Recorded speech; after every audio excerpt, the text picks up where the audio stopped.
Il giudizio, ecco, è positivo anche perché in quest'anno abbiamo continuato il percorso di ammodernamento, ristrutturazione dell'ospedale di Rovigo, altri 2 reparti che sono stati ristrutturati.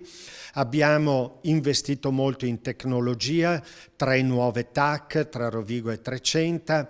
Abbiamo aperto nuove attività ambulatoriali ad Adria, a Trecenta, quindi insomma una attenzione continua a quello che è il bisogno di salute del cittadino. Fine anno, tempo di bilanci. A stilarlo per l'ULSS 5 il direttore generale Antonio Compostella, che si dice soddisfatto delle prestazioni dell'azienda polesana, conscio dei miglioramenti che possono essere apportati e che a volte la percezione di alcuni utenti può risultare frutto di esperienze negative. Le prestazioni in termini di numero di ricoveri, in termini di accesso ai pronti soccorsi, di prestazioni ambulatoriali sono nel 19 sovrapponibili grosso modo a quelle del 18 e del 17.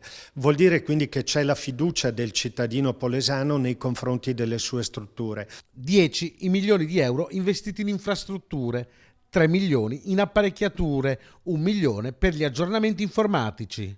Ma non basta, perché nel 2020 arriverà anche il nuovo acceleratore lineare per la radioterapia, un macchinario che richiederà investimenti per 3 milioni di euro. Il primo principale obiettivo è quello di continuare a garantire la quantità e la qualità di prestazioni, di servizi adeguati a quello che si chiama bisogno di salute della popolazione, bisogno collettivo, bisogno del singolo.